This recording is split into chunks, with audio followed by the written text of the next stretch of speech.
Hello. Afternoon. Hello. Welcome. Let me introduce Ed Hollis. Kindly agreed to come and join us for the lectures day. Ed is an architect, a writer and a teacher. He's currently at the Edinburgh College of Art teaching interior design. He studied at Cambridge and then up into Edinburgh.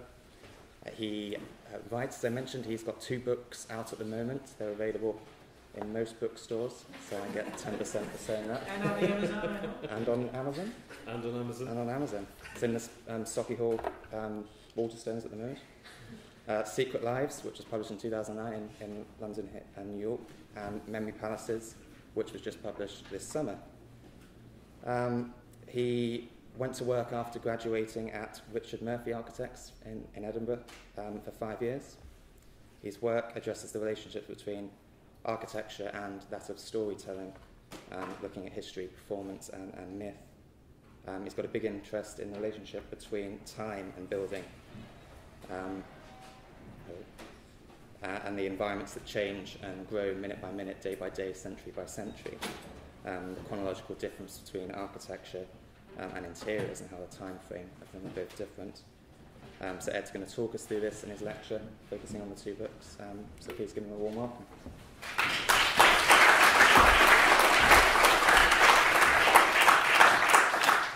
Thank you very much indeed, and thanks for inviting me. It's very nice to be invited by students to come and talk to somebody, because you think, oh gosh, well maybe I'm hip and down with the youth in some way or another. I hope to prove you wrong in that particular respect. Now this is going to start any second. Perfect. So what the theme, I understand, of this lecture series is life after the studio. What happens to you after you have spent all your hard-earned cash and time studying architecture? What are the things that might lie ahead of you? And I guess what I'm going to chart for you is not, if not an entirely sort of common path, it's common in the sense that I am not a person who is going to show you, what I have designed, or the buildings at least that I have designed since I graduated. I'm going to be talking about other things, and in a sense how my skills in architecture, such as they were, and I can tell you the world is a happier and safer place that I'm not building buildings, but how those skills that I did pick up have become useful in other fields. So I'm going to talk about 2 books, The Secret Lives of Buildings, this one. Click the screen ahead with the mouse. And then click right. This one, The Memory Palace, a book of lost interiors. And then thirdly, a place that probably quite a lot of you know quite well. I'm going to put my head into the lion's mouth by daring to come to Glasgow School of Art and talk about the work of Gillespie, Kidd and Coir, and in particular the work at Cardross. And so if I get out of this building alive, I will consider myself lucky at the end of the afternoon. But what I'd like to do is start off with a bit of storytelling and a game. So, madam, I'm going to whisper a word in your ear, and I would like you to pass it on to the next person, and so on and so on. And I think you might have all played this game before. And please don't say, could you stop it? I didn't quite understand that. Just pass it on, and we'll see what happens. Okay, so it's gone in there. And while that gets passed around, I'm going to read you a little story. Once upon a time, a long time before your grandmother was born, an old woman sat down in a room to tell her story. She decided to begin at the very beginning. I have been conversant with dangers ever since my birth, she wrote, and fortune has certainly not been kind to me. Right from the start, it hadn't been easy. Her father had been away at war when the labour pains began, but her mother made the sign of the cross upon her belly and told the child to be still until he returned. How do you know whether he will come within a month? The midwife scolded her. And how will you be able to bear the pain so long? But the child waited until her father was home, before emerging, howling and purple, from the womb. She had always been conversant with danger, she thought, and then she stopped and remembered. Unless you were to count it as a smile of kind fortune, allowing me to be born in the purple room. Few, if any of us, can remember the room in which we were born, but she did with uncanny accuracy. It was shaped, she wrote, as a complete square from its base to the spring of the roof, which ended in a pyramid. It looked out upon the sea and the harbour, where the stone oxen and the lions stand. She had only been in it for a moment. Her father placed a diadem upon her tiny head and picked her up and took her to the door, where he showed her to the people waiting outside, who cried, "God send bright days to the Augusti and the Porphyrogeniti. God grant them victory. God give bright days and birthdays to the Porphyrogenita you have made. Holy Spirit, protect the Augusti. Mother of God, keep the race of the Porphyrogeniti."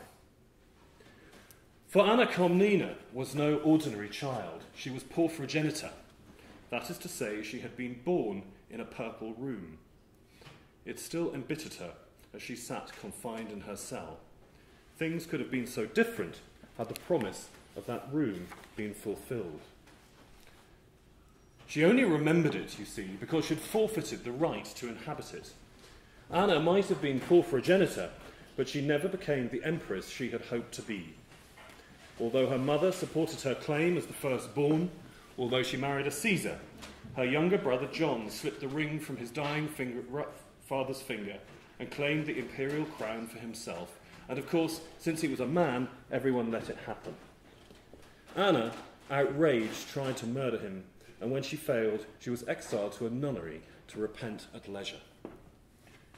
Fortune has certainly not been kind to me, she remembered from her cell, unless you were to count it as a smile of kind fortune, allowing me to be born in the purple room. And she brought it to mind again. The floor of this room was paved with marble, and the walls were panelled with it. Now, this marble is, roughly speaking, purple all over, except for spots like white sand sprinkled over it. Porphyry, the stone was called, and it was a rare and precious gem. The icons of the ancient pharaohs were carved in porphyry, and so were the tombs of the emperors of Rome, and so was the room in which they were born. Porphyry came from a mountain in the upper reaches of the Nile. It had been on the southern marches of the empire once upon a time, but that was centuries ago by the time that Anna Komnene described the room. And so the room, like the empire itself, was centuries old. Anna was Porphyrogenita, and so was Constantine 2 centuries before her. The first Porphyrogenitus had been the Emperor Leo, who had been born 250 years before that, and so the room must have been older than he was. Anna Komnene remembered the room in which she had begun, but she could only guess at its own beginning, for it had been there so long that no one could remember when or how it had been born, other than a scrap of a story. Earlier emperors had carried it away from Rome, she wrote. That was all. For while Anna and Constantine and Nicephorus and Leo and all the rest of them had been born into the purple and were Caesars and Augusti and emperors of Rome, they had never been there and never would. Their palace wasn't on the Palatine Hill, although like all palaces, it was named for it. It was in Constantinople. The Porphyrogenitoi might have been born in the purple, but they were emperors of an ersatz, diminished empire, whose provinces had been lost to barbarians, whose ceremonies had fallen into desuetude, and whose authority was borrowed from somewhere else. Even the purple room at its heart had been cobbled together from fragments of some other one. Long ago, the legends ran, sheets of porphyry had been prized from walls in ancient Rome, carried across the sea and re-erected in a new room, in a new palace, in a new Rome. It wasn't the rarity of porphyry that lent the purple room its imperial promise, and it wasn't that it was in the heart of the palace, and it wasn't just the resonance of the colour purple.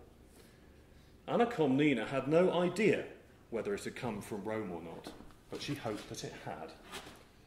The purple room was a memory, a relic of another faraway place that represented to the Romans of Constantinople where they had come from and who, therefore, they were. It reminded Anna Komnene of whom she had been, at least, as she sat in her cell, deprived of her purple finery, meditating on the wrecked promise of her birth. And as she wrote, she imagined that ruined room in a ruined palace in a ruined Rome, from which, once upon a time, her own beginnings had begun. So that's the kind of thing that I'm designing nowadays, is stories of that type. And what I want to do this afternoon is talk through why and how, and in a sense, what they might have to say back to buildings. It's a story about a building, and what does it have to say back to the act of building. Thinking about life after the studio, this is a picture which I guess is the sort of thing that I had in my head when I was in the studio as an architecture student about 3,000 years ago.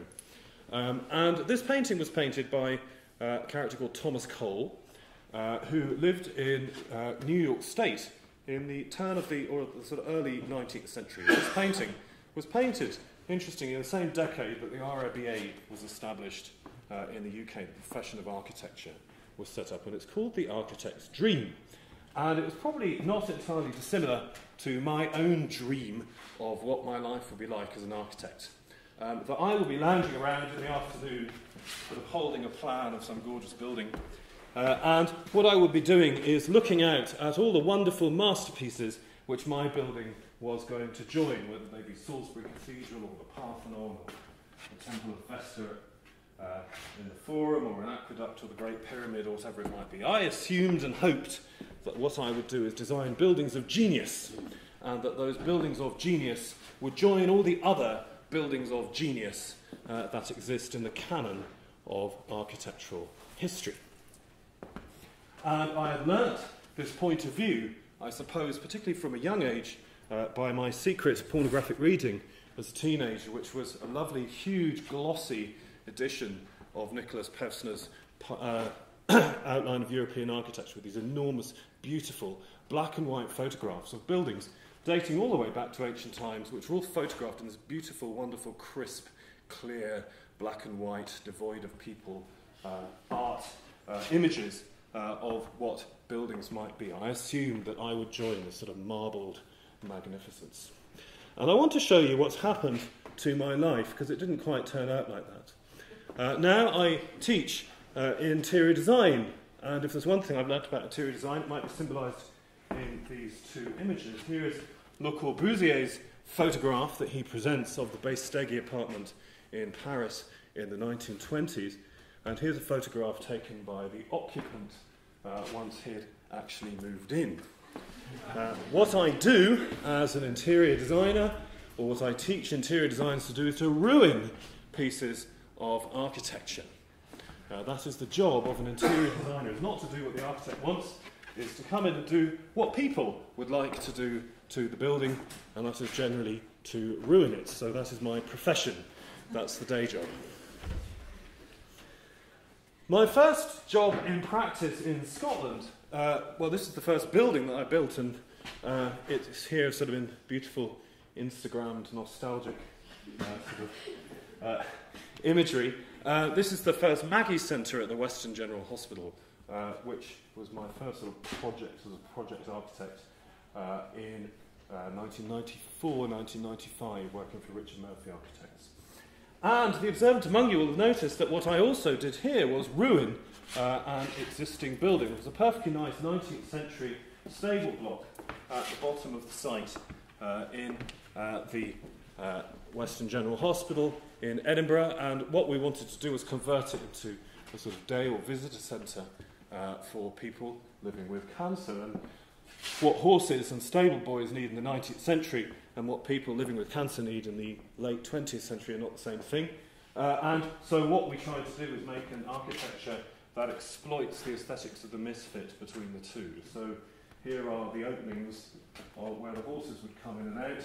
We put a new floor into the building, which is what's reading across here, not fitting the height of that, and then put new divisions of space inside it, which are expressed by, for instance, this panel of glass block, which seems to sort of not line up or align with anything in the existing building. So what we were doing was trying to ruin a building or exploit the ruin of one existing building in order to turn it into another. But in my year out, in between undergraduate and postgrad study, I worked for an architect called Geoffrey Bawa in Sri Lanka, where I also learned to ruin buildings in quite a different way. And this building is a small house in his garden. And it's a very interesting building, this, because it is also the ruin of other buildings, of other previous buildings, but in a slightly different way, because the construction of this house was occasioned by the gift to the architect, to Geoffrey Bawa, of these shutters, this window and these shutters here.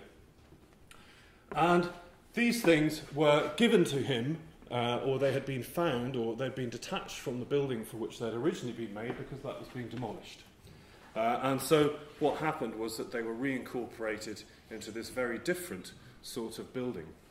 It was a building that was, this is a photograph of it when new, I should emphasise, or a couple of months old.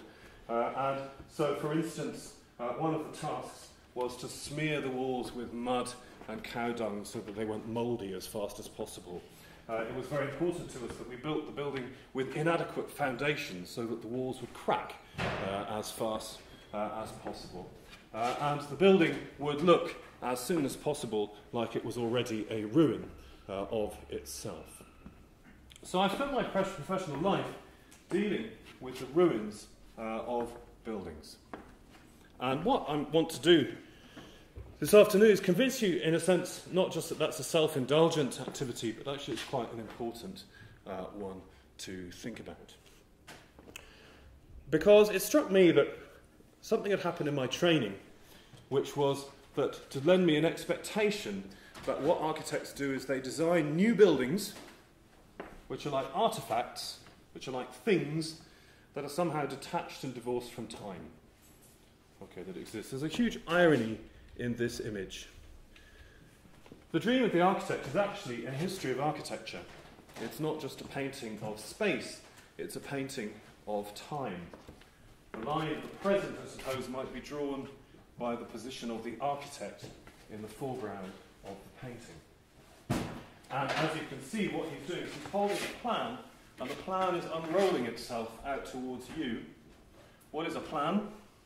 It's a building that hasn't happened yet. It's a building in the future. And if you look at the position of all of these buildings, working backwards into the space of the picture, they're very precisely located according to their historical meaning. So all these visions, for example, of classical grandeur here are separated from the architect by this one, the Gothic cathedral, which is dark. Why? Because it's from the Dark Ages. Roman architecture is built on top of the Greek achievement, but the Parthenon is built in the shadow of Greek architecture.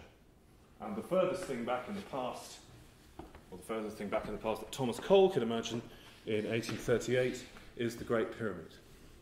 So it's a painting of time. And it's actually exactly like my Pevsner. Okay, which is, here's masterpiece number one. In Egyptian times, everybody built things in the Egyptian style. And then came Greece. And in early Greece, everyone built things in the Doric style. And they moved on to the Ionic. And then the Romans built on the Greek achievement. And then it all went horribly wrong and melted down. And then there were the Dark Ages.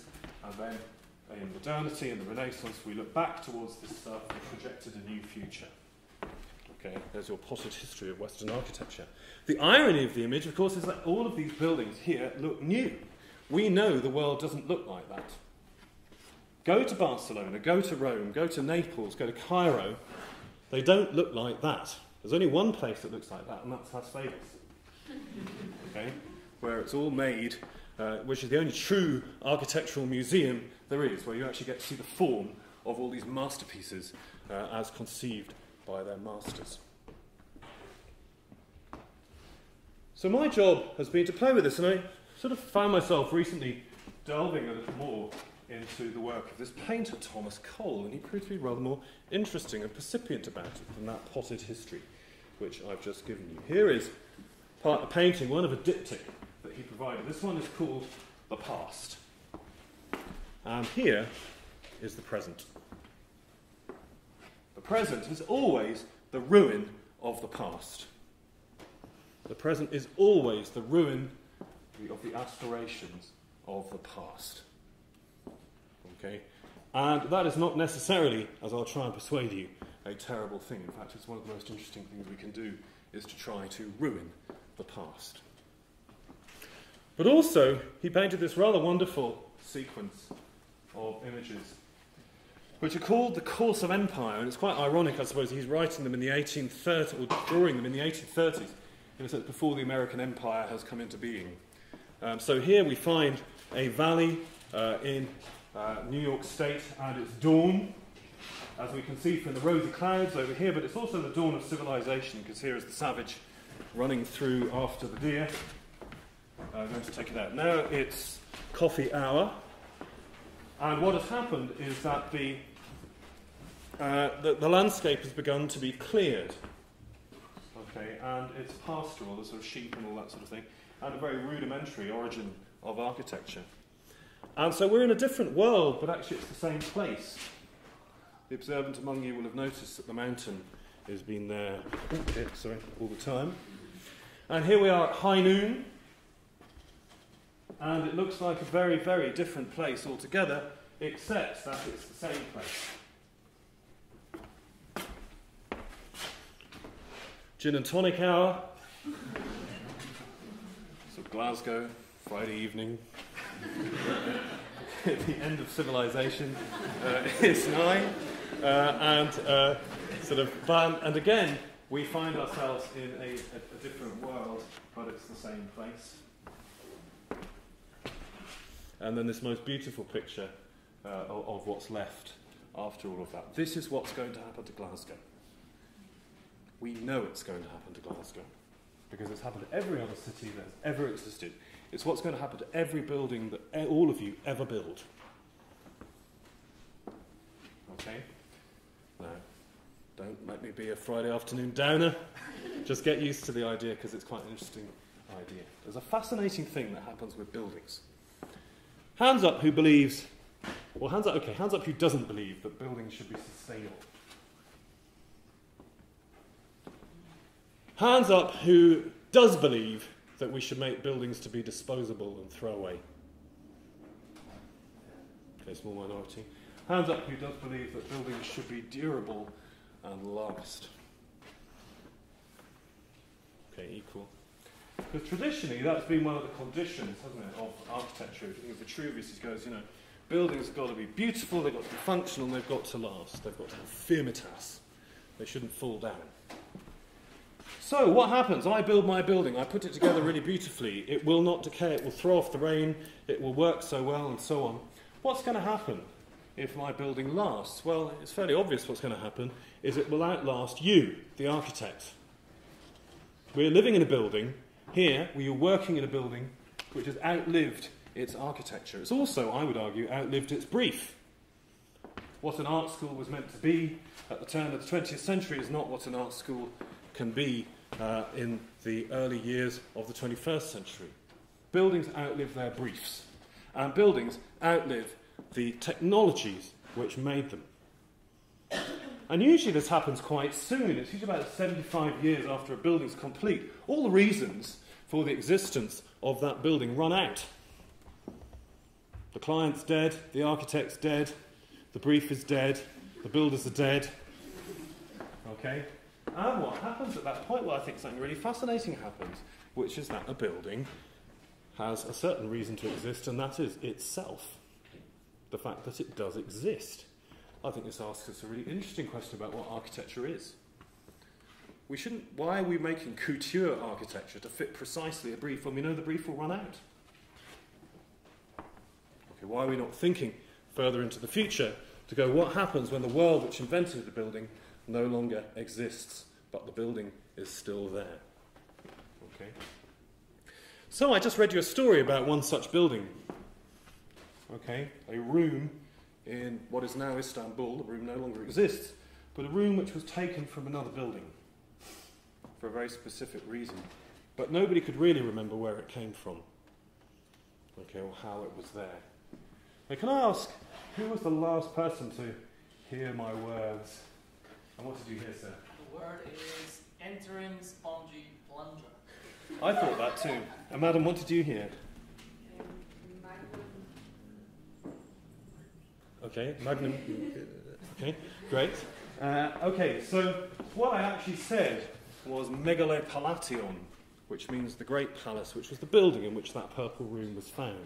So if you thought that woman who I was reading about in the story and her civilization were for a bit dumb for having forgotten where the room came from, remember that you've all just done exactly the same in 5 minutes to the word which signifies that room. It's something we do all the time.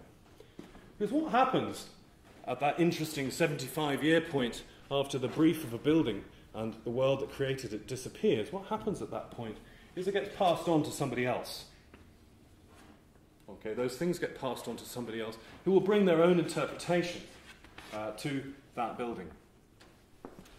And in a sense, they might look at it and it might mean something completely different to them. This building, for example, has been used to signify so many different things in its century-long history. You know, at points it's been a pioneer of modern design. At other points it's been part of a slightly kitsch promotion of Glasgow style. Okay, it means completely different things at different points in its own history. And what I'd argue is that what that's rather like is this sort of thing. Little Red Riding Hood, Cinderella, all that sort of thing. Where do you know the story from? Well, I don't know, but let's look at what happens if we look at all the different visual, at least, retellings. The mind boggles. And what's fascinating about this story is none of us know who wrote it originally, and actually it's not important. Sometimes, if you think about your really favourite building or place, maybe it doesn't matter who designed it, or when. Maybe it matters what it's like now, and how you're using it. Okay?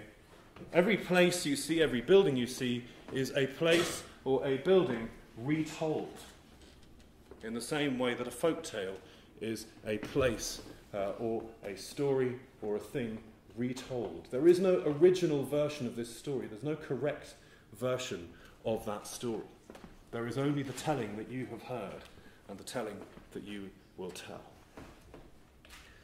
So The Secret Lives of Buildings was an attempt to rewrite this history of architecture. Stupid idea, I know. An attempt to rewrite this history of architecture on that basis. And to go, what would happen if we admitted that the world doesn't look like this, but that in actual fact, buildings decay, they change, they get used for other things.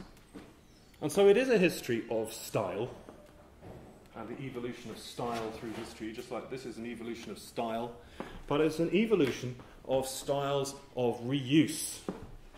Okay, an evolution of styles of reuse. So you've heard an early example there from ancient Byzantium, and I want to read you, so I'll show you the images of what this thing looks like, a slightly more sort of up-to-date version. So here we have a mosque getting blown up in the country of Tramontane. We might otherwise know this building as the Parthenon, and there are plaster casts of bits of it in the corridor as you leave here. Here is a building which is a ruin, which if you had to restore it, you would have to demolish Venice. This is the Hippodrome in Constantinople. The reason it's a ruin is because all the bits of stone that were here now make up the Doge's Palace and St. Mark's and all the stones of Venice from the 12th century. Here is the greatest mosque in the Middle East, the Hagia Sophia Mosque, which was built as a Christian church in a Persian miniature. Here's the house in which the baby Jesus was brought up, being carried by angels from Nazareth to Loreto in Italy in the 13th century. Here's the tomb of King Edward II in England, which is about to grow into a cathedral. And here's quite an interesting arranged marriage between the Alhambra of the Moors and the Alhambra of the Christians at the end of the 15th century. I'll pass over that one. So ruins, of the Roman Empire, many hundreds of miles north of the Roman Empire in Berlin, built there in the 18th century. A novel which turned into a building, the auspices of Viollet-le-Duc. A future which never happened. And this one. If you thought there were crazy superstitious people who thought that angels carried houses across the Mediterranean in the 12th century and how stupid they were, listen to this story. Volker Pawlowski lived happily ever after in Bernau, the town outside Berlin for which Bernaustrasse is named. He is the proud owner of a building yard, a huge silver Chrysler Cruiser and US patent number 6076675, issued to him for a presentation and holding device for a small format object that has at least two transparent joinable halves that form a hollow body when fitted together into a corresponding opening in a presentation surface, such as a picture postcard. The hollow body is effectively used to contain an object which has some connection with the motif presented on the picture postcard. Once upon a time, Pawlowski was a construction worker in East Berlin, but he slipped a disc around the time that the wall came down. Stuck at home, he came up with the modest device that has made his fortune. Pawlowski's invention is only half the secret of his wealth, and it is the specific motif presented on the picture postcards he sells and the small format objects that have a connection with it that lend patent number 6076675 its awesome power. Every so often, Volker Pawlowski drives his truck into Berlin and picks up sections of the wall. Then he brings them back to his building yard, where they are unloaded and showered in bright spray paint to make it appear as if they've been covered in graffiti. When the paint has dried, workers chip away at the slabs until there is a little pile of concrete shards on the ground. These are sorted into different sizes, and then, in accordance with patent number 6076675, they are attached to postcards of famous sections of the Berlin Wall in its heyday. In pieces pinned to postcards, the wall is carried back into town. Alongside old Russian army uniforms and GDR badges, it is piled up on souvenir stands around Checkpoint Charlie and the Brandenburg Gate. At the height of his success, Pawlowski was shifting between 30,000 to 40,000 postcards a year. That's a lot of wall. It's worthless, he says, but people seem to want it. But who am I to complain? Pawlowski isn't the only one to profit from the destruction of the wall. The very morning after the gates were opened, bulldozers turned up in Bernaustrasse, and although the gates of the wall had already been thrown wide open, they forced a new opening in it. Then the giant machines rumbled away and left the people to continue their work. They took their hammers and chisels, their sledgehammers and crowbars, and they went to the wall. Berlin in winter is a city of extraordinary echoes, particularly at night, and people didn't sleep much in those days. The pecking of metal against concrete echoed down the dark, treeless streets of the city centre, and those who chipped away at the wall that had contained them became known as the Mauerspechter, the wall woodpeckers. They were destroying the wall in anger, but they did not discard their peckings. Many of them carefully collected, catalogued and bagged their fragments. Sometimes they set up little stalls and sold their harvest to wandering tourists, complete with hastily contrived certificates of authenticity. Others hired out their home tools to visitors, who could then proudly display their bag of chips and honestly claim that they'd helped to bring down the Berlin Wall. Some, like Pawlowski, were more ambitious. All over the world, there are tiny pieces of the Berlin Wall, hoarded and revered as if they were fragments of something numinous. The Japanese ceramicist Tokusen Nishimura once ground a chunk of the wall into dust, mixed it with clay, and fashioned it into vessels for the solemn tea ceremonies at Kyoto. The writer Araminta Matthews recounts the tale of a piece of the wall that was passed from Berlin to lover to her, until she offered it to her intended, and he, not understanding its significance, handed it back. She dumped him. 6 months after the opening of the wall, the East German government itself joined the ranks of the profiteers. At a gala event in the Metropole Palace Hotel in Monaco, the anti-fascist protection rampart was auctioned off to help pay the debts accumulated by the socialist workers' paradise it had been built to protect. 360 chunks of the wall were photographed and listed in a glossy catalogue, with the provenance of each fragment carefully noted. Pieces covered with beautiful graffiti, fetched particularly high bids.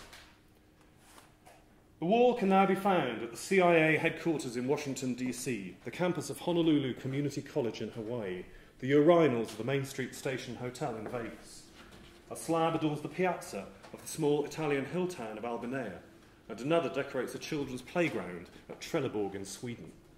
A fragment of the wall in Moscow carries the graffiti BER. The LIN is on a separate slab in Riga in Latvia. So if ever you thought that relic worship was something that we'd relegated to the Middle Ages, think again. In a sense, the sacralisation of this object is an extraordinary example of a secular cult that has grown up since the collapse of communism. And that cult leads us to extraordinary acts of reverence, the reproduction of this place, not only in Las Vegas, not only in Coney Island, recorded by Rem Koolhaas, but also now in the Kotai Strip in Macau in China. And this painting is called Venice to Macau. Shows the Doge's Palace being shipped off to become the casino which would astonish and wonder Marco Polo were he ever to make it back to China. And the way that we treat and deal with buildings of the past and how we revere them is something that if any of you read the work of A.L. Weitzman, will know is an extraordinarily problematic problem. Here's one of those global flashpoints. The reverence for this site, call it what you will, the Haram Sharif, the Dome of the Rock, the Wailing Wall, the Temple Mount, whatever you want to call it, it's always going to inspire the same sorts of enmity, bloodshed and passion that the mosque in Ayodhya might do in another place or elsewhere. Buildings are not aesthetic pieces of architecture to get contemplated at your leisure. They do things to us, and we do things to them. They change and keep on changing. I'm going to go very quickly over the next bit because I realise I'm running a wee bit out of time, and show you, in a sense, some of the things that I wanted to think about in terms of interiors. Here is a coin that shows the Temple of Vesta in ancient Rome, the original hearth and home. There's the hearth. And behind that hearth was a jar, which you can see here. And nobody, from the founding of Rome until its collapse 1,000 years later, knew what was in that jar, or no man actually ever knew what was in that jar. It was a best-kept secret. There's something about interiors. You know when an interior is being used because there's a do not disturb sign hanging on the door, an engaged thing in the little tag. The instant you can see an interior, it's gone. Interiors aren't made of architecture. This is the exchequer. The exchequer is a tablecloth in the Middle Ages upon which the taxes of England were counted out. That tablecloth gave its name to a table, which gave its name to a room, which gave its name to a building, which now gives its name to an entire office of state. Rooms contain all sorts of objects, and how you arrange those objects is enormously important. I love this page. This is the first page of a book called The Catalogue of the Unknown Collection, which was discovered in a castle in the Alps after the Second World War. And what it says is from Anno 1607, whatever that would be in German, Bezeugnis, was in der Rome keimai Kunstkammer gefunden worden. Okay, a catalogue of what was of various things that were found in this room that was called the Kunstkammer. And first, Einhorn, ganze lange, the horn of a unicorn, a really big one. Okay, it was one of these wonderful Wunderkammer rooms of the late 16th century. Some of these things exist still, some of them don't, but the room that contained them no longer exists. All we have to record the existence of the room is the list, the catalogue. Hands up who's made a catalogue of everything that's in their room. Why would you? Why did this person do it? Why do people record what exists in the interiors that they have? Only because they're about to lose them. Catalogue of what was found in the room that was known as the Kunstkammer. Okay, the catalogue is an act of memory. It's the opposite of a plan. The whole chapter about masks. This is a wonderful interior made entirely of topiary that lasted for a day. and when people were bored of it, they wandered into a castle made of marzipan next door, which they ate until they moved on to the caves of Salami, which were in the next part of the party. Okay. So a whole history in the history of interiors of wonderful, completely temporary, ephemeral, trivial, and self-indulgent spaces. One's about money. Here's a copy more, the one priceless object in the Great Exhibition of 1851, the only thing to which no price could be affixed in the entire exhibition. And it ends up with an examination of this sort of curious thing. Madam, would you mind just holding up your hand in front of the light a second from the projector? That's great. Good. That's the thing. Imagine this wasn't here, the space would be different. Imagine you went to the cinema and you just looked at a white wall. Okay? In a sense, every room we now live in duplicates itself or has an extraordinary, strange window to another world. Okay, how do we sort of live in it? But the main point about it is that they are all lost. And the frame for the Memory Palace was a particular room of this sort. I suppose the thesis of the idea is we arrange stuff in interiors to remind us of things, to remind us of who we are, where we've been, or whatever. And I spent a long time, while I was constructing this book, interviewing my grandmother.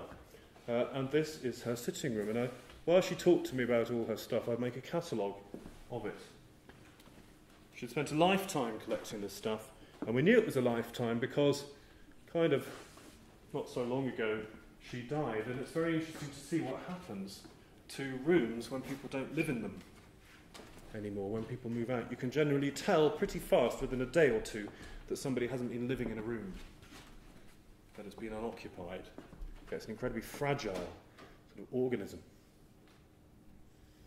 And eventually, they disappear enormously fast.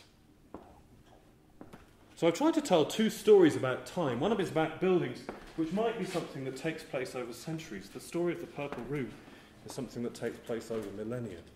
The story of a party at Versailles with castles made of marzipan lasts an evening. And so I want to finish up by very quickly taking you through a story with which you might be extremely familiar. Once upon a time, there was a forest, and in that forest a hermit made his cell, and over time that cell turned into somebody's house, the Napier family who built this little tower, Kilmahue Tower, just to the west of this city. And like all aristocratic families, over time they ran out of money, and they sold their estate, the Kilmahue estate, to the Burns family, who were new rich in the mid-19th century, who built a much more medieval sort of building. But exactly like all well-to-do families, the Burns family ran out of money, and they had to sell their estate as well. So they sold it to the Roman Catholic Church, who built this building next to it, around the house. And this will be a little surprise to those of you here. That building, finished in the late 60s, received lots of awards, very controversial but highly lauded building, was abandoned in the late 80s.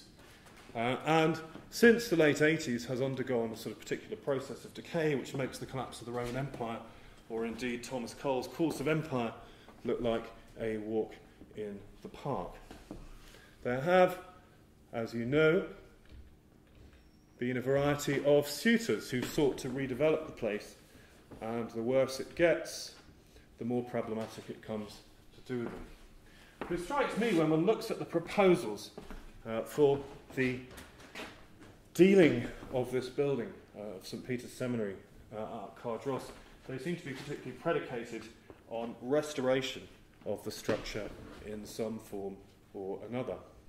I always think this is quite an amusing image of the chapel, the swimming pool and the altar as massage table, preserving the sort of architectonics of the space. And one of the reasons why all these potential suitors have been turned away is because this site is caught between two very different sorts of communities. There's Vale of Leven over the Carmen Hill, with one set of aspirations for it, and the sort of Douce golfing suburb of Cardross, which might have a very different vision of what the building might be. But in its decay, some of the most extraordinary things happen. Quite often, this story is told as a story of disaster. It's either told generally as a story of disaster, or it's told as a story of sort of countercultural adventure. But in reality, there's something very odd about this place, suspended between these two different sets of aspirations for it. So I'm not Prince Charming, never fear. But I've become involved with Prince Charming in the sense that I've become involved partly with the Invisible College initiative to do things to this building, along with NVA, the arts organisation, and with Hayden Lorham, a sort of geographer at Glasgow University. And in 2012, we held a number of events at the place. If any of you don't know the work of NVA, very quick summary, the idea is that they're not architects. They don't really know very much about architecture. What they do know about is getting people to climb up mountains in the middle of the night and dealing with the landscape. Okay? And their proposal, I suppose, for the building is simpler than it might at first appear. What we did in 2012 was made a series of arrangements to have a series of workshops or days out on a site which was illegal to be there, and yet somehow you could get people like the Scottish Government architect to come along and sort of spend time in the place. And not just to spend time in the place, but to do things in it. It's not good enough to walk around the ruin and go, ooh, isn't it scary? Isn't it sad? But to actually go, well, what would happen if we started inhabiting it? And what would happen if, rather than waiting for planning permission to have lunch there, we actually just started to have lunch there? What would happen if we started gardening the ruined gardens without necessarily waiting for permission to do it, but doing it? Okay? What would happen if we started to investigate and treat this place not as if it's a recent tragedy, but as if it was ancient history? To excavate it, to put it in museums, to think about it in a historical context. And what would happen? And so it's mainly these sort of excavations of the 1960s, as if it was sort of ancient Rome. And what would happen if we began to do things to it? This is a particular event I was involved in where we were saying, well, what would happen? Would you let your children play in this space? And I gave them a copy of the building regulations, basically. It's a great way of learning about the building regulations. You go, okay, so there's a drop here. It's more than 600 millimetres. So you shouldn't be allowed to go next to that. Okay. Oh, and there's a bit of asbestos falling out of the ceiling there and some glass coming up through the floor at this point. And eventually we narrowed it down to the places where we might actually find children to play. Really quite small. We thought we were very clever, and then we realised that the children turned round what they might read, and that danger is not just a matter of bits of glass falling on your head, but something else.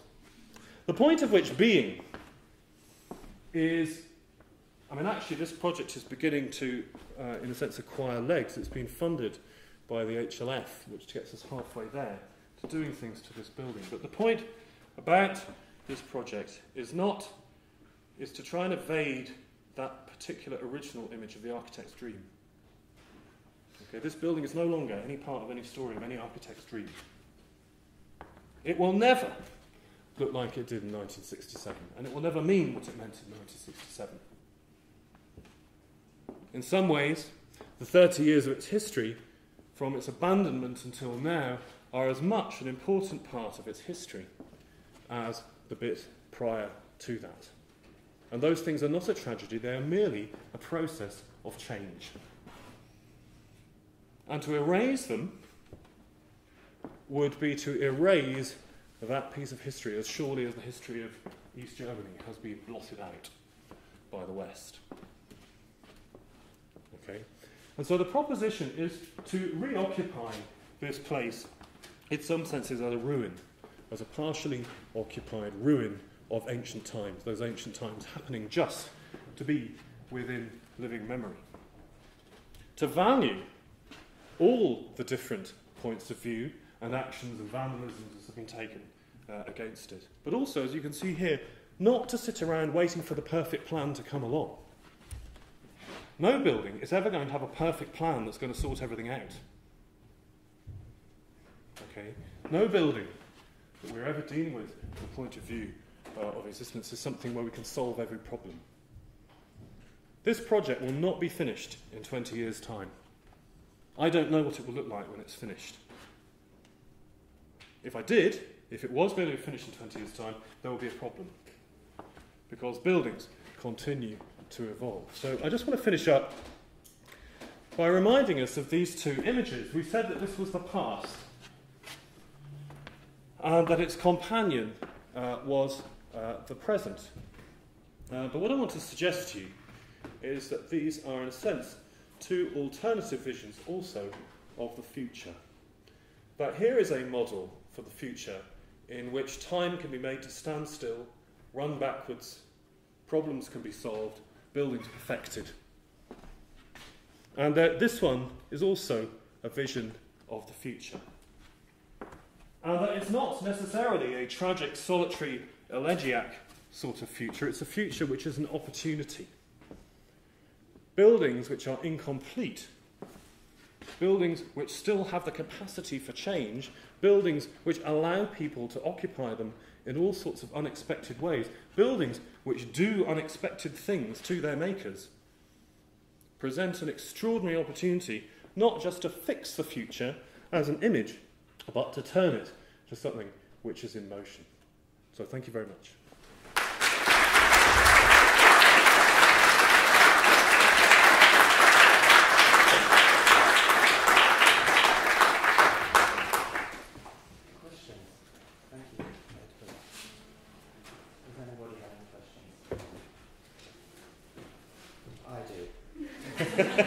Well done. Could you, this theme of storytelling and sustainability sort of stuck in my mind, and I'm just wondering if you can comment on how important is the story or the memory of a material or a theme in creating sustainable architecture? Yeah, I mean, sustainability is this sort of whopping word, and I think, we had a wee chat at lunch about this, about the architecture of technological solutions, or the architecture of, is it longevity or that disappears very easily, or whatever it might be. My own view is, Luigi Snozzi, the Swiss architect, made a very interesting comment. He said the most flexible sort of architecture is architecture which is made out of stone walls that are 6 foot thick. Because architecture made out of stone walls 6 foot thick is stuff you can go kick and throw things at, and it'll be fine, and we'll all find a way of living in it. I think there's a huge amount to be said for architecture which is boring, in the sense that it is architecture which can be generic, which allows lots of different things to happen, which doesn't impose necessarily. Not every building needs to be the Parthenon or Chartres Cathedral. There's bits of dull Georgian architecture which are great, and they allow all sorts of people to do all sorts of interesting things in them. I think what would be most sustainable about architecture, and again, some of you may be aware that our chief issue, I think, in sustainability is to do with dealing with existing buildings rather than the construction of new ones. Now, if I was in China or India, that would not be the case.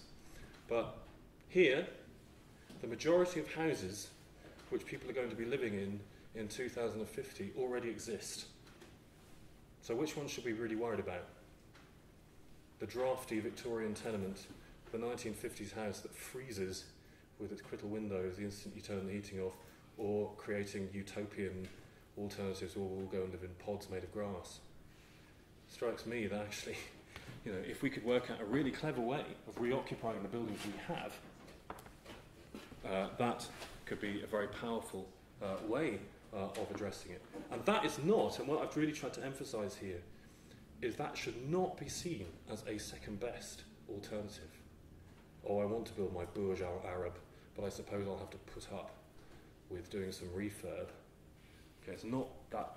So the architecture of alteration is actually one of the highest parts of the art of architecture, I'd argue. And actually, in a sense, changing our attitude to that is one of the most sustainable things we can do. Is actually saying, well, how can we really, the most beautiful buildings in the world are reused buildings. And remember that all the monuments you go and see on your summer holidays are all reused. None of them look like they did when they were first designed. So yeah, I mean, I think in that sense, storytelling is about trying to put time into our understanding of a building. I mean, you know, there's that old famous saying, sort of, architecture is frozen music. But what I try and argue is that architecture isn't frozen music, it's not frozen, it's just playing quite slowly. And if you looked at the evolution of a building over time, actually you would see a beautiful thing unfolding. Okay, and it would be a beautiful and fascinating thing unfolding in front of your very eyes. And I think that actually, if we could think about that, and how buildings unfold over time, then there could be something very interesting there to do with sustainability. Any more questions? Just one. You talked about, how these buildings can almost end up after they've essentially dilapidated. What would your opinion be on people potentially designing with that, the knowledge of that happening in mind, if you know what I mean? Or do you think it's far more effective that that happens naturally? I mean, it's kind of both, actually, and it's a really interesting answer, because what you're saying is, well, it's all very well to sort of say, well, this is what happens in the world, but what does it tell us that we could do about it? And I think, all buildings will decay. We know that will happen. I think in terms of designing for their decay, I think there are really interesting ways that one could think about it. One of them that strikes me is being aware of differential rates of decay. I mean, one of the interesting things that Izzy Metstein kept on saying about Cardross is that, as the timber parts of the structure disappeared, it exposed actually what a very strong partie and section, the building was, because the bones, the masonry bones of the things are there. And I think of the architecture of Caen or something, it plays that same game. The Salk Institute is apparently, a building which is a concrete frame with timber pieces of furniture put in and out of it. And I think one could think about that sort of thing in terms of, a very generic frame into which then particular, more specific pieces. One thing that makes me extremely angry with interiors people, and particularly the movement towards interior architecture, people go, well, we've got to be called interior architects because then people take us seriously, is that then what people do is they sort of make stylish minimal bars which are made of concrete, and then they make beds which are made of sort of steel. And you think, for God's sake, so this bar is going to go out of fashion in 3 years' time, and somebody's going to be there trying to sort of, sort of jackhammer to get this bleeding concrete bar out. Bars are made of wood for a reason, because they go out of fashion. and actually acknowledging which bits of a building will last and which bits don't need to is a really, really important part of the thing, actually. I think it's trying to not think of a building as a fixed system. Don't ever think of any building you've designed as finished, because it won't be, ever. So, I was just going to ask, you mentioned the quality of buildings as being able to tell stories and retell their story as their circumstances change or the circumstances around them change. I just wondered if you could pinpoint any particular qualities of buildings generally, or particular buildings which make that easier to do. Yeah. But, I mean, are there intrinsic characteristics of buildings which have that ability to do that, do you think? Yes, I think the chief one is anachronism. In the sense that you peel back the first layer of wallpaper in a room and then you see the next one and instantly kind of excites. I mean, at the opposite end there's sort of architecture parlante, isn't there?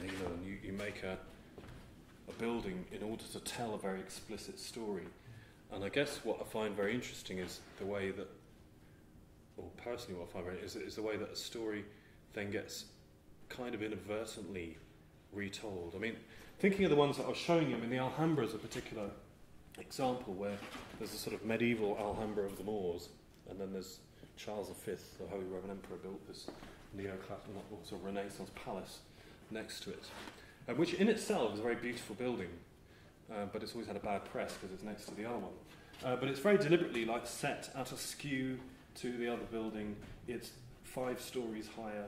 It's trying to tell a very direct story about domination of one system of thought over the other. The irony is Charles V only wanted to live in the Moorish one and never finished the other one, so that's out there as a ruin. So in a sense the myth of his own domination over the thing sort of imploded.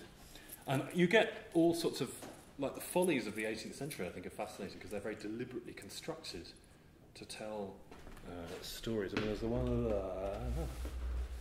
so it is in there somewhere. 3,000 years. Oh. Don't worry, it will never appear. This one, where it's quite interesting, if you try to complete any of these buildings, none of them, they will all cross each other in plan. So it must have been a sort of rather delightful 18th century conundrum. You could imagine Frederick II and his French philosopher pals looking at it going, well, is history like that? If you completed everything, then it wouldn't work. And actually the castle at Cardross is a delightful, medieval castle is a delightful example of that, whereas a medieval tower house that then was Gothicized in the early 18th century because it didn't look Gothic enough, made it look like a chapel. And then in the 19th century they started to build some more of it, or made it look like a ruined Norman chapel with the springing of an arch. And so it's uses of language actually. I mean I think quite often the language of architecture, and say a classical language of architecture, is a very useful code to sort of tell languages about sequence. I think there's a really interesting way in which architects tell stories about themselves and building. I don't know how many of you have gone, well, what I'm going to do is insert this structure and pull this one out of here and then lift this thing. Do any of you do that sort of thing? I mean, not with the gestures. We're always going, is this building a box that's placed into this existing structure, or is this something which is floating above here? And we use all these metaphors because the building actually isn't the box. You know, it's loads of concrete and builders walking around and all that sort of thing. These things don't actually happen. And we were talking at lunch about the idea of buildings as generic frames into which you slot certain units to aid flexibility, but that isn't actually what happens. We make it look or feel like that's happening. So the language of construction is hugely important, I think, in telling those stories, the sort of tectonics. Does your building float above the ground with a shadow gap? Does it go into it? Those sorts of details are actually, you know, the bits you probably think, oh God, I'm doing all my 1 to 500s, I'll never get around to thinking about that. But they're actually the bit that people see. They don't see a plan. You talk about how the stories that the buildings tell and what the architect tries to narrate, but I was wondering what your comments were on the narrative that goes through society about a particular building, like the story that you had in the beginning of the Purple Room, because that was obviously passed down verbally, generation to Yes. generation. Yeah, and absolutely. I mean, I think in a way they're two really different sorts of stories as well. I think the stories that architects tell each other about buildings and the stories that other people tell about architecture are really different sorts of things. And personally, I find the second the most fascinating because it's the most, I don't know if open to interpretation is the right word, but you get this huge multiplicity of opinions. I mean, I think the Berlin Wall is a fascinating one. So the narrative of the designers of the Berlin Wall, the story they told was that we are going to build this rampart to protect you in Eastern Germany against the neo-Hitlerites in the West. So that's what the people in East Germany were told by their government who were building the wall. And its whole machinery was devised to do that. Those people, 100 yards away on the other side of the wall, was another story being told by the people who were standing at the end of their road. Then there's a story which you saw here of people hacking away at the wall, and first they're hacking away at it because they hate it, they want to take it down. Then they're hacking away at it because they want to harvest relics. Now those same people are trying to rebuild the Berlin Wall. And it's really interesting, the government of East Berlin is telling them they're not allowed to because they haven't got planning permission. And they keep on trying to build it. And so the story has actually completely inverted itself, even though the object is the same object. And so buildings change over time. And rather like the images I was showing Little Red Riding Hood, you know, there is little girl going through the woods, there's saucy minx driving off on her motorbike with the wolf, there is evil axe murderer, you know, there's all these sorts of things that story can be made to tell. And I think actually maybe the interesting thing to do is to remove the architect's intentions. We sometimes get really, really worried about what did the architect want to happen. But actually a building is a building. You know, one thing you've always got to remember is like, you know, when you've built a building, you know, you're not going to be standing next to it going, well, actually I was working really late that night and it was a bit difficult and the spray mount didn't work and the printer broke. You know, it's just going to be there and the public are going to walk past it. And your intentions are, but I really wanted it to mean this. That's not going to mean anything because you're not there. And so actually those stories that it tells the public, those inadvertent meanings are incredibly important. Sorry, yeah. You paint quite a romantic picture of decay in and of itself being a good thing. So I can understand in this context of that beautiful sort of humbling ruin, but my mind decay denotes sort of unloved, and if it's housing block in Glasgow with people still living in it that's being allowed to decay, it's hard to understand that as being something in and of itself a lovely thing. Yeah, I mean, you're absolutely right. I think what I'm trying to say is those decay will happen. It's not, the stasis is not the inevitable, the default position in a building is decay. You know, it will just start falling to bits the instant it's finished. That's just going to happen. And you're right, and sometimes that's horrible. When I live in an ex-council block in Edinburgh, and it's exactly that situation. It's just dementing. You know, you're trying to organise repair. What it does, which is quite interesting, is it imposes upon you, like if a building's in constant decay, okay, imagine this is sort of one weight going in the one direction. Actually, what you need to do is sort of push it back in the other direction. And so maintenance, whether it's maintenance or conversion, those things, they require effort to do. And so a decaying building asks its users to be citizens. It says to them, what are you going to do about it? In a way that something that functions perfectly doesn't. It allows one to be a consumer. It's kind of the spatial practice argument is going, you know, why wait for some great big hand to come down from heaven and sort it all out? Because it won't. You know, is what will you do about what will we all do about the environments we live in? It was interesting. I was just in India a couple of weeks ago, and there, you know, the urban environment is really split. On the one hand, there's a sort of new India of blocks of flats built around golf courses and swimming pools, and it all looks like an artist's impression. And on the other, you walk outside that, and there's a sort of the old city centre, which is knee-deep in rubbish. And sometimes it feels like everyone's just given up. But then you see them sort of sweeping the square yard in front of their house to keep that bit clean, and it's this constant battle. So in a way, you're right. It's not actually a romantic position. A romantic position would be that, which is I'm going to look at a ruin as a sort of object. So I'm going to sit in my deck chair with my glass of champagne and go, isn't history awful? It says that. And actually, it's kind of asking you always, what will you be? What will you do? How will you engage in that?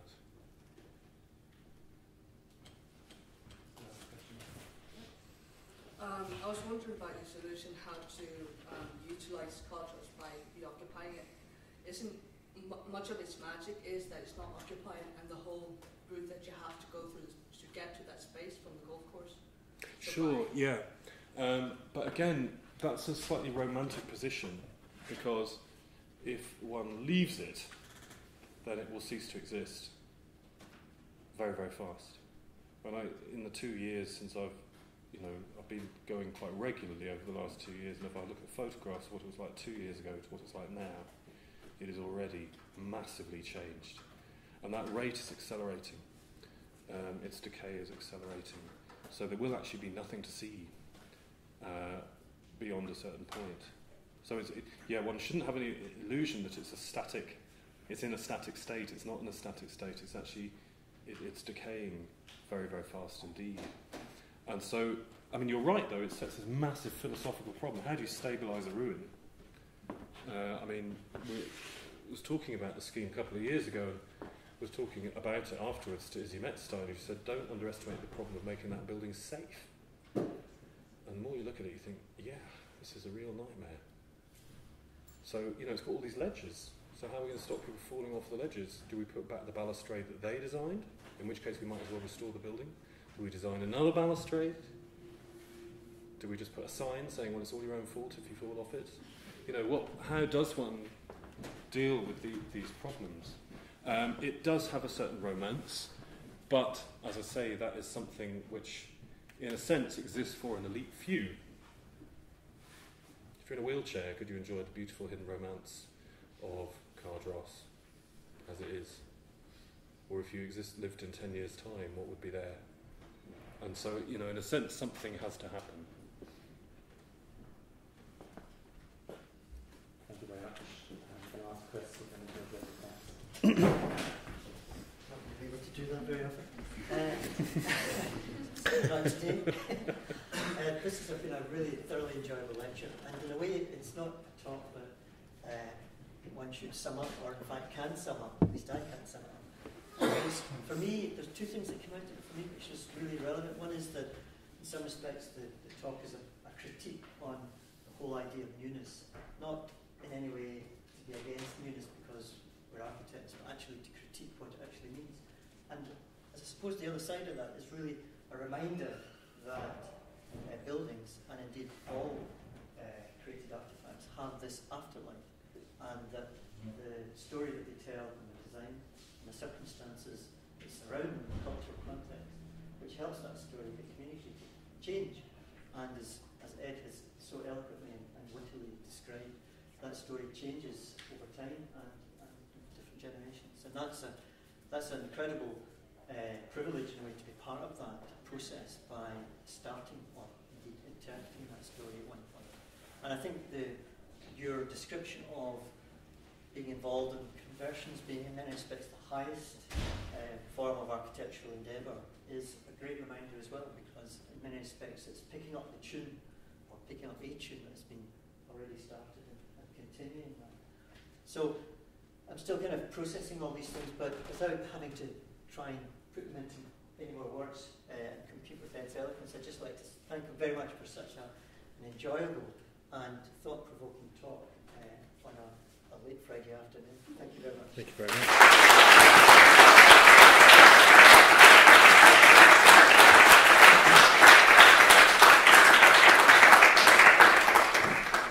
Thank you. Really enjoyed that. Really enjoyed that. Another